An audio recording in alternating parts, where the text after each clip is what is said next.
జై శ్రీరామ్. నేను మీ ధనుంజయ్ హిందూ.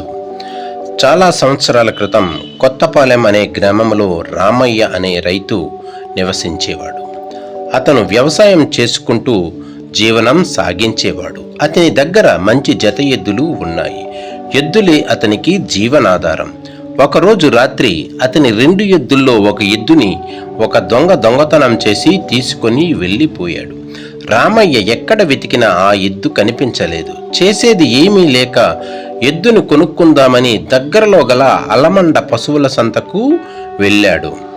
అక్కడ తన ఎద్దును ఒకతను అమ్మకానికి పెట్టడం రామయ్య చూశాడు. అతని దగ్గరికి వెళ్ళి, ఇది నా ఎద్దు, నీ దగ్గరికి ఎలా వచ్చింది అని రామయ్య గట్టిగా అడిగాడు. అతనితో తగువు కూడా పడ్డాడు. ఆ దొంగ హడలిపోయాడు. ఆ దొంగ బయటకు భయం కనపడనీయకుండా ఇది నా ఎద్దే అని రామయ్యను బుకాయించాడు. ఆ సమయంలో జనం అక్కడకు పోగయ్యారు.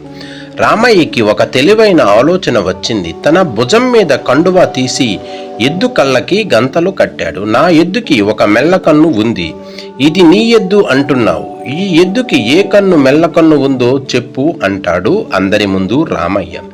దొంగతనం అయితే దొంగ చేశాడు, కానీ ఎద్దు ముఖాన్ని సరిగ్గా చూడలేదు. ఎద్దుకు ఏ కన్ను మెల్లకన్నో దొంగకి అర్థం కాలేదు. ఏదో ఒకటి చెప్పకపోతే అక్కడున్న జనం చావగడతారు. అందుకే దొంగ లేని ధైర్యం తెచ్చుకొని ఎడమ కన్ను అన్నాడు. సరిగ్గా ఆలోచించి చెప్పు, ఎడమ కన్ను కాకపోతే ఈ ఎద్దు నీది కాదు, నాది అవుతుందని రామయ్య గట్టిగా చెప్పాడు. అయ్యో, ఇదేమి కర్మరా బాబు, నేను మాట మార్చి కుడి కన్ను అంటే నీ ఎద్దు సంగతి నీకు తెలియదా అని జనం నన్ను చావగడతారు. అయ్యో దేవుడా, ఎడమ కన్ను అయ్యేటట్లు చూడు అని మనస్సులో దేవుడిని కోరుకున్నాడు. నా ఎద్దు సంగతి నాకు తెలియదా? ఖచ్చితంగా ఎడమ కన్నే మెల్లకన్ను అన్నాడు దొంగ. ప్రజలారా అంతా విన్నారుగా, ఇప్పుడు చూడండి, నా ఎద్దుకి అసలు మెల్లకన్నే లేదు, 2 కళ్ళు మంచివే అని రామయ్య ఎద్దు కళ్ళకి కట్టిన తన కండువా విప్పాడు. ఎద్దుకు 2 మంచు కళ్ళే ఉన్నాయి. దానితో దొంగ ఎద్దును వదిలి అక్కడి నుంచి పారిపోబోయాడు. అక్కడున్న జనం దొంగని పట్టుకొని చెట్టుకు కట్టేసి పోలీసులకు సమాచారం తెలియజేశారు. అక్కడికి వచ్చిన పోలీసులకు ఆ దొంగను అప్పగించారు.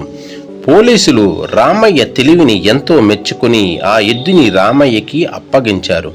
ఆ దొంగను అరెస్ట్ చేసి పోలీస్ స్టేషన్కు తీసుకుని వెళ్ళారు. రామయ్య తన ఎద్దు దొరికినందుకు ఎంతో సంతోషపడ్డా. వివేకంతో ఆలోచిస్తే ఏ పనిలోనైనా విజయం సాధిస్తామని రామయ్య తన తెలివితేటలతో చూపించాడు. ఒకప్పుడు అందరి రైతుల దగ్గర ఎద్దులు ఉండేవి, కానీ నేటి ఆధునిక యుగంలో ట్రాక్టర్స్ రావడం వల్ల ఎద్దులతో పొలం దున్నడం లేదు. అసలు ఏ రైతు వద్ద ఎద్దులు ఉండడం లేదు. ట్రాక్టర్స్తో దున్నడం వలన భూమికి ఉపయోగపడే ఎన్నో జీవులు చనిపోతున్నాయి. తిరిగి ఎప్పటికైనా పాత పద్ధతిలో ఎద్దుల ద్వారా వ్యవసాయం చేస్తారని మన రైతన్నలు ఆశతో జీవిద్దాం. జై హింద్, జై జవాన్, జై కిసాన్. ప్రపంచానికి రైతే వెన్నెముక.